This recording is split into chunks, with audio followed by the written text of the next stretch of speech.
UGC की आड़ में ब्राह्मणों का नरसंहार, यूजीसी पर बवाल, सवर्णों का हाहाकार, निशाने पर योगी, सड़कों पर प्रदर्शन, योगी के खिलाफ सबसे बड़ी साजिश, धर्म संकट में योगी का नया बॉस कौन, धर्म ज्ञान पर स्वामी योगी बड़ी भविष्यवाणी।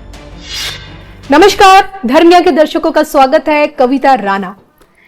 बीमारू राज्य से बेथरू राज्य बन चुका उत्तर प्रदेश और उत्तर प्रदेश के मुख्यमंत्री योगी आदित्यनाथ क्या अपने इस बार 5 साल का कार्यकाल पूरा कर पाएंगे? आज ये सवाल इसलिए क्योंकि शंकराचार्य के स्नान विवाद के बाद अब यूजीसी को लेकर योगी जी की मुश्किलें दिन पर दिन बढ़ती जा रही है और ऐसे में इस वक्त का समय योगी आदित्यनाथ जी के लिए कैसा है और आने वाला भविष्य उनका क्या कहता है, इसी पर बातचीत करने के लिए मेरे साथ मौजूद हैं आध्यात्मिक गुरु स्वामी योगेश्वरानंद गिरी महाराज जी, जिन्हें हम और आप स्वामी योग के नाम से ज्यादा जानते और पहचानते हैं। तो स्वामी जी, सबसे पहले तो धर्म ज्ञान आपका स्वागत करता है। बहुत बहुत धन्यवाद। नमो नारायण। नमो नारायण।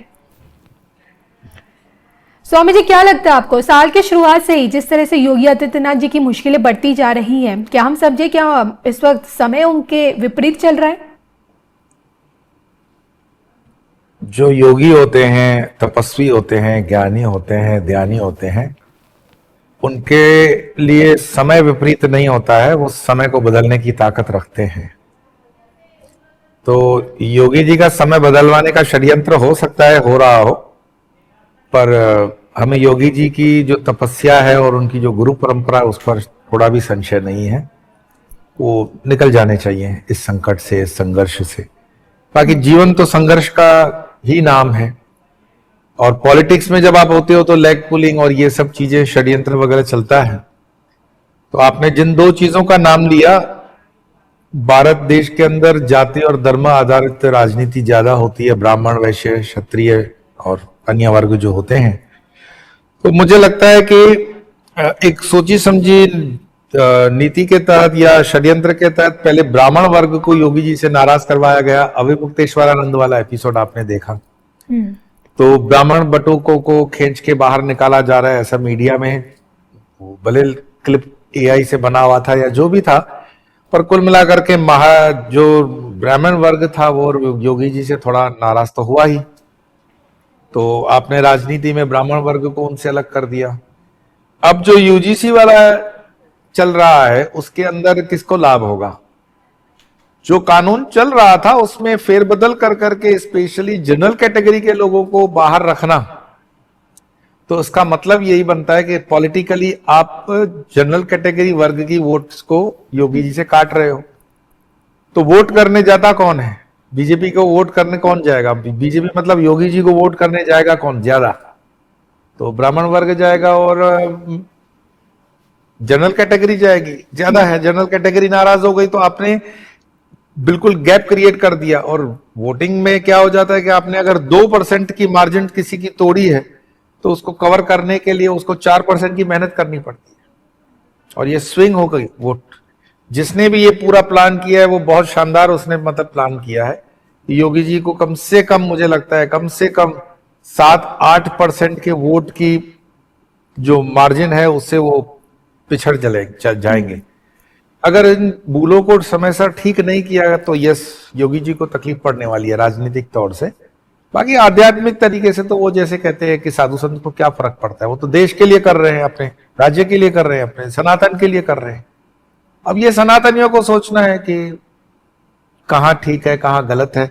वैसे व्यक्तिगत रूप से जो मैं पढ़ रहा हूं और जो जानकारी मीडिया के माध्यम से मेरे पास आ रही है कि यूजीसी के अंदर एक नया मतलब जो नियम बदल करके उसमें जनरल कैटेगरी के कैंडिडेट को भी बाहर कर दिया उन्होंने, तो ये दुखद है और मैं मानता हूं ये इनको बदलना चाहिए और ये बीजेपी को नुकसान करेगा।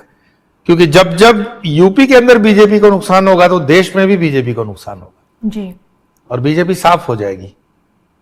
अब ये पास करने वाला कोई बाहर का आदमी नहीं है। मैं धर्मेंद्र प्रधान जी को सुन रहा था तो उन्होंने स्टेटमेंट दी कि नहीं, इसमें हमने सुप्रीम कोर्ट की निगरानी में वगैरह वगैरह पैनल रखा है। मुझे ईमानदारी से बताइए कविता जी कि अगर निष्पक्ष भाव से हर देशवासी को पूछा जाए कि सुप्रीम कोर्ट में तुम्हारी कितनी आस्था है, तो मुझे जवाब देने की जरूरत है क्या? सही कह रहे हैं आप। तो एक बहुत बड़ा षड्यंत्र है मुझे लगता है कि डीप स्टेट की एक शिकंजे में बीजेपी को कोई कस रहा है। प्रधानमंत्री को उसमें व्यक्तिगत तौर से हस्तक्षेप करना चाहिए, व्यक्तिगत तौर से। प्रायोरिटी बीजेपी अपना बेस खो देगी, क्योंकि बीजेपी का बेस जो है वो सवर्ण ज्यादा है। इनिशियली बेस में बीजेपी को खड़ा करने में सवर्ण रहे और ब्राह्मण रहे हैं, और उसके काम के बाद दूसरे वर्ग बाद में जुड़े हैं। तो आप अपने बेस को कभी भी धोखा नहीं दे सकते, और धोखा दोगे तो बीजेपी को नुकसान होगा। तो आपको लगता है यूजीसी को लेकर, यूजीसी के नए नियमों को लेकर भाजपा में यू टर्न दिखेगा, यू टर्न भाजपा का? ये यू टर्न इसीलिए दिखेगा क्योंकि अगर इसको अपोजिशन पार्टी कैश करने जाएगी, जैसे समाजवादी पार्टी है या कांग्रेस पार्टी, ये मुद्दा अगर कांग्रेस पार्टी उठा लेती है तो कांग्रेस पार्टी देशव्यापी मतलब ऊपर आ जाएगी, बहुत अच्छी तरह से आगे आ जाएगी। उनको प्रो हिंदू और प्रो मतलब जो जनरल कैटेगरी अपना एटीट्यूड रखना चाहिए। कांग्रेस की मतलब एकदम जल्दी से तरक्की हो जाएगी। और अगर उसके पास इंटेलेक्चुअल लोग हैं जो ये थिंक टैंक का काम करते हैं, तो वो उनको सजेशन देंगे कि आप उसको लपट लो, और इसकी लपट में जो आग की लपटें निकलेगी उसमें बीजेपी को नुकसान होगा। देखिए, आपकी गिनती उन लोगों में होती है जो डे वन से योगी आदित्यनाथ को देश के प्रधानमंत्री के तौर पर हमेशा से बताते आए, उन्हें देखते आए हैं, भविष्यवाणी भी की है। योगी जी की तीसरी बार जीतने की भी आपने भविष्यवाणी की है। ये देखिए, भविष्यवाणी एक संभावनाओं का खेल है, जो हालात दिखते हैं, जो ग्रह दिशाएं दिखती हैं। लेकिन सूत्रों की माने तो योगी जी के दुश्मन बाहर से ज्यादा उनकी खुद की पार्टी में ज्यादा हैं। तो अगर इस वक्त ऐसे मौके पर अगर कहीं ना कहीं योगी जी को सत्ता से हटाने का अगर कोशिश हो भी रही है पार्टी के भीतर से, तो क्या हम ये समझे कि इस वक्त फिर भाजपा अपने ही पांव पे कुल्हाड़ी मारने की कोशिश कर रही है? योगी को हटाकर भाजपा का अपना खुद का सबसे बड़ा नुकसान है, या योगी जी को हटाकर भाजपा अपना जनाधार पूरे देश से खो देगी? कभी कभी क्या हो जाता है कि जब व्यक्ति संस्था के अंदर, ऑर्गेनाइजेशन के अंदर व्यक्ति बड़ा हो जाते हैं तो संस्था छोटी हो जाती है। जैसे वर्तमान की कांग्रेस में व्यक्ति बड़ा है उनका जी, ऑर्गेनाइजेशन छोटी हो गई। बीजेपी के अंदर इसमें कोई दो राय नहीं है कि यस मोदी जी के नाम से वोट आते हैं, लेकिन एक आंतरिक संघर्ष तो देखने को हम समझ ही रहे हैं कि जो आजकल दिख रहा है थोड़ा बहुत, कि 27 में मोदी जी के जाने के बाद जो स्थान खाली होता है तो उसको कौन भरेगा। तो ये किसकी चाहना नहीं होगी प्रधानमंत्री पद तक पहुंचने की? सबकी होती है। भारत के म्युनिसिपल काउंसिलर को भी पूछोगे तो वो भी चाहेगा कि मैं प्रधानमंत्री बन जाऊं। अब उसमें योगी जी की जो दावेदारी है वो प्रबल दावेदारी है। दावेदारी में तो महाराष्ट्र के मुख्यमंत्री देवेंद्र फडणवीस भी सबसे आगे चल रहे हैं। प्रधानमंत्री नरेंद्र मोदी की पहली पसंद बताए जाते हैं। अगर संघ को कहा जाता है, अगर योगी जी के साथ संघ का साथ है, मोहन भागवत अगर मोदी योगी जी के साथ खड़े हैं, तो फडणवीस के पीछे पीएम मोदी हैं। नहीं, मैं ऐसा नहीं मानता हूं कि पीएम मोदी की वो पसंद है। देखिए, कभी किसी के प्रति थोड़ा सा लगाव होता है पुत्रवत। फडणवीस न्यू जनरेशन के हैं, यंग हैं, और अच्छा काम मतलब करके दिखाया है। जिस तरह से उन्होंने कमबैक किया है बीएमसी वगैरह की इलेक्शंस में, वो बहुत सराहनीय है।